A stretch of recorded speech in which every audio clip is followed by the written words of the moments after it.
Okay, तो देखो ये आपकी टोपोलॉजी है।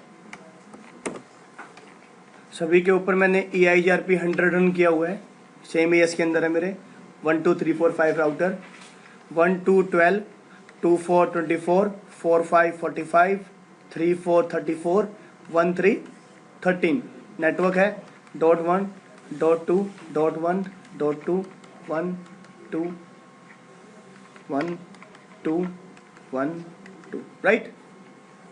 सभी पे लूप बैक बना हुआ है। इस पे 1 का लूप बैक है, इस पे 2 का लूप बैक है, इस पे 4 का है, इस पे 3 का है और इस पे 5 का लूप बैक है। राइट, क्लियर है? समझ में आ गई टोपोलॉजी क्या है? और सभी EIGRP 100 के मेंबर हैं, सेम AS के।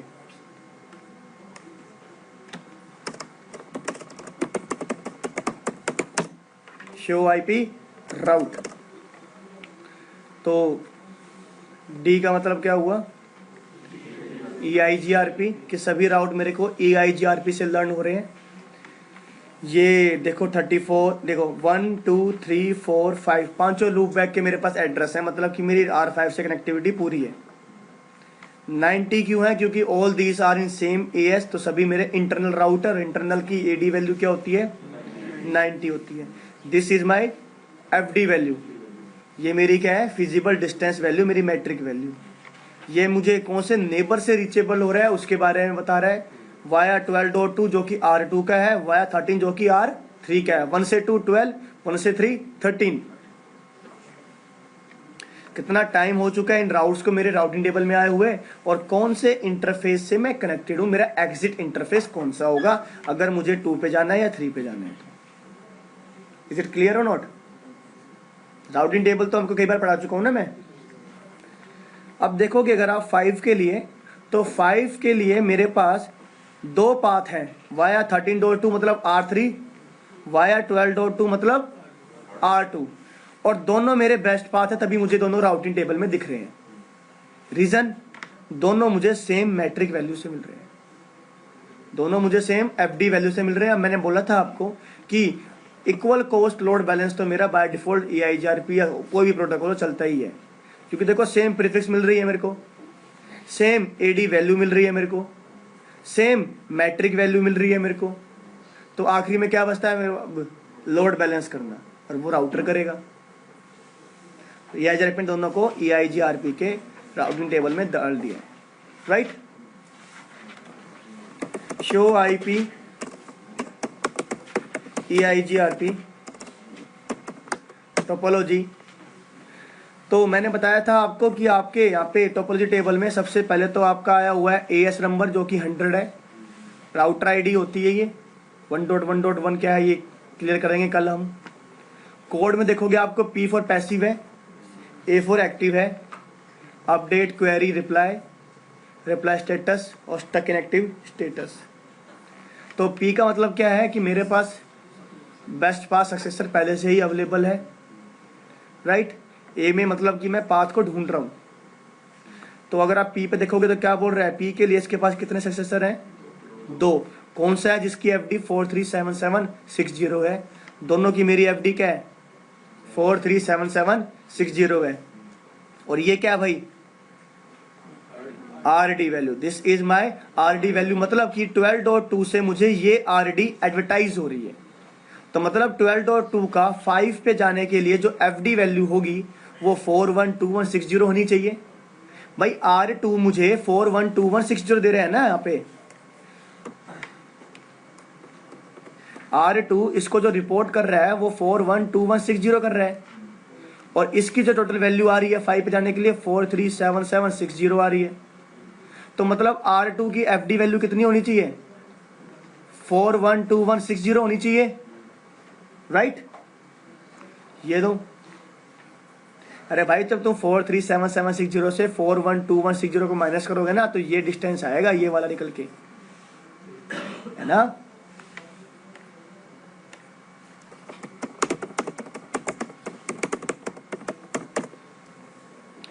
देखो 5 पे जाने के लिए इसकी मैट्रिक वैल्यू क्या है? 412160 है ना। तो यही तो मैट्रिक वैल्यू R2 एडवर्टाइज कर रहा है R1 के पास, यही तो भेज रहा है अपनी RD वैल्यू करके। राइट।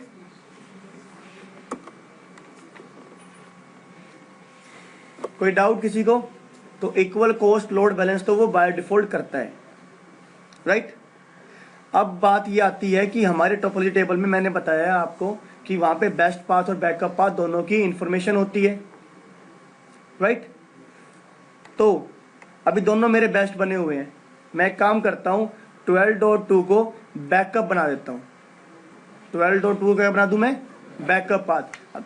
बैकअप पाथ कैसे बनेगा भाई? मैं इसकी बैंडविड्थ को कम कर देता हूँ। जब मैं इसकी बैंडविड्थ को कम कर दूंगा तो ऑब्वियसली मेरा जो वैल्यू आएगी मैट्रिक की वो यहाँ पे हाइयर आएगी और इसकी सेम रहेगी। तो ये मेरा क्या बन जाएगा? Backup path, right. बनेगा कि नहीं बनेगा? देखो आप, शो इंटरफेस F0/0। तो बैंडविड्थ बाय डिफॉल्ट क्या होती है आपकी? 10,000 केबिट। इथरनेट है ना आपका ये। मैं इंटरफेस F0/0 के जगह पे जाके बैंडविड्थ कर देता हूँ 5000। मैंने बैंडविड्थ चेंज करके कितनी कर दी इसकी? 5000। अब देखो आप,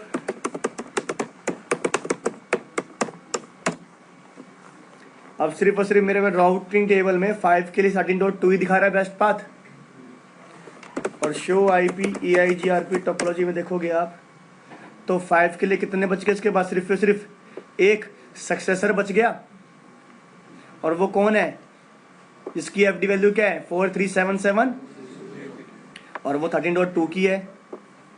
अब देखो मेरी ये वैल्यू कितना डिफरेंस कर रही है, बट स्टिल मेरा बैकअप पाथ बना हुआ है। क्यों? क्योंकि मेरी RD वैल्यू जो है वो FD वैल्यू से कम है ना।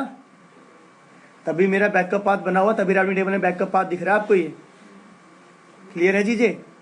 अब देखो, अगर मेरा फटाफट से मैं शो IP राउट दिखाता हूँ आपको, तो मेरा जो राउटर है वो 5 पे जाने के लिए 13.2 वाला पाथ यूज कर रहा है, राइट। तो मैं काम करता हूँ, पहले पिंग करता हूँ 5 को। देखो पिंग हो रहा है मेरा। तो वो कौन सा पाथ यूज कर रहा होगा? 13.2 वाला कर रहा होगा। अब एक काम करता हूं मैं, 13.2 के F0/1 को करता हूं शट डाउन। ये लो, R3 पे आया और इसको कर दिया मैंने शट डाउन। जैसे ही मैंने शट डाउन किया इसको, तो R1 पे देखो इसके पास बेस्ट पाथ अवेलेबल नहीं रहा। जैसे ही बेस्ट पाथ अवेलेबल नहीं रहा, ये क्या करेगा? बैकअप पाथ सर्च करेगा। और बैकअप पाथ कहाँ रखा हुआ है? इसके राउटिंग टेबल, टोपोलॉजी टेबल के अंदर। और देखो फिर क्या हुआ मेरा, जैसे ही मेरा टाइमर एक्सपायर हुआ, अब ये मेरा बैकअप पाथ जो है वो यूज करने लगा। टाइमर से यहाँ पे देखो, इसमें बेसिकली क्या होता है, इस जीनस में प्रोटोकॉल डाउन नहीं होता, तो ये होल्ड डाउन टाइमर पे होता है। रियल पे तो हो जाता है तुम्हारा प्रोटोकॉल डाउन, इस पे नहीं होता भाई। तो देखो अब क्या हुआ, अब इमीडिएटली कहाँ पे आ गया मेरा ये बैकअप पाथ को यूज करने लग गया, राइट। पर जो रिप में तो ये 240 सेकंड ले रहा था ना इस इन्फॉर्मेशन के लिए, यहाँ पे तो 15 सेकंड में हो गया। क्लियर हुई बात? समझ में आया? और जैसे ही मेरा बेस्ट पाथ अवेलेबल होगा, ये फिर से वही लेने लग जाएगा। क्यों? क्योंकि अब ये अपनी इन्फॉर्मेशन भेजेगा, नेबरशिप बनेगी, नेबरशिप बन गई, एडजेंसी बन गई। नाउ 13.2 से होके जा रहा है मेरा पार्ट। अब क्लियर है? आई बात समझ में?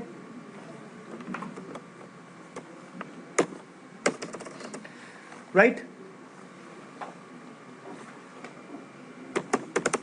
तो कन्वर्जेंस जो है EIGRP की, वो बेटर है एज कंपेयर टू फास्ट है रिप से, राइट।